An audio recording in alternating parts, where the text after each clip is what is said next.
দৃষ্টি দিয়ে বুঝতে পারলেন যে এটি কোনো সাধারণ পশু নয়, বরং কোনো মজলুম মানুষ যার ওপর শয়তানি জাদুর আছর হয়েছে। আলেম সাহেব মুচকি হেসে বললেন, হে আল্লাহর সৃষ্টি, তুমি কি কোনো বিপদে পড়েছ?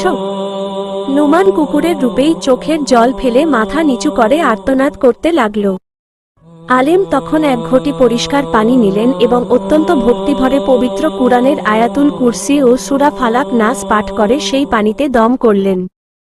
তিনি আল্লাহর দরবারে মোনাজাত করে বললেন, হে পরওয়ারদেগার, যদি এটি তোমার কোনো বান্দা হয় যাকে কুফরি কালাম বা জাদুর শক্তিতে বন্দী করা হয়েছে, তবে তোমার পাক কালামের বরকতে তাকে মুক্তি দাও। যেই মুহূর্তে তিনি সেই পবিত্র পানি নুমানের গায়ে ছিটিয়ে দিলেন, অমনি এক বিকট শব্দে চারপাশ কালো ধোঁয়ায় ঢেকে গেল এবং জাদুর সেই কুৎসিত আবরণ ফেটে গেল। নুমান আবার তার নিজের মানুষের চেহারা ফিরে পেল এবং সাথে সাথে সিজদায় লুটিয়ে পড়ে আল্লাহর শুকরিয়া আদায় করল। নুমান সেই আলেমকে সব কথা খুলে বলল এবং অনুরোধ করল তার সাথে বাড়ি গিয়ে এই শয়তানি শক্তির বিনাশ করতে। আলেম রাজি হলেন এবং দুজনে মিলে সিদি নুমানের বাড়িতে ফিরলেন। বাড়িতে ঢুকে তারা দেখলেন আমিনা তখনও তার জাদুর আয়নার সামনে বসে নতুন কোনো শয়তানি মক্ষ করছিল। নুমানকে জীবিত এবং সুস্থ দেখে সে রাগে ফেটে পড়ল এবং আবার জাদুর জল ছিটিয়ে দিতে চাইল।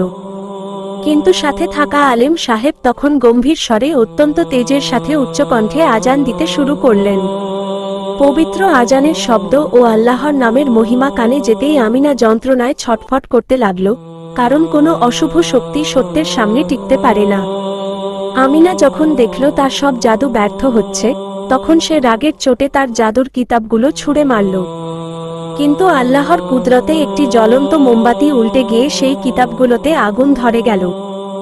সেই আগুন মুহূর্তের মধ্যে দাউ দাউ করে ছড়িয়ে পড়ে শয়তানি আমিনা আর তার সব সরঞ্জামকে ঘিরে ফেলল। সে বাঁচার জন্য অনেক আর্তনাদ করল, কিন্তু নিজের পাপের আগুনে সে নিজেই পুড়ে ছাই হয়ে গেল। এভাবেই আল্লাহর রহমতে সিদি নুমান রক্ষা পেল এবং এক ঈমানদার আলেমের উসিলায় তার জীবনে শান্তি ফিরে এল। গল্পটা কেমন লাগলো তোমার? এরকম মজার গল্প শুনতে সাথেই থাকুন আর চ্যানেলটিকে সাবস্ক্রাইব করুন।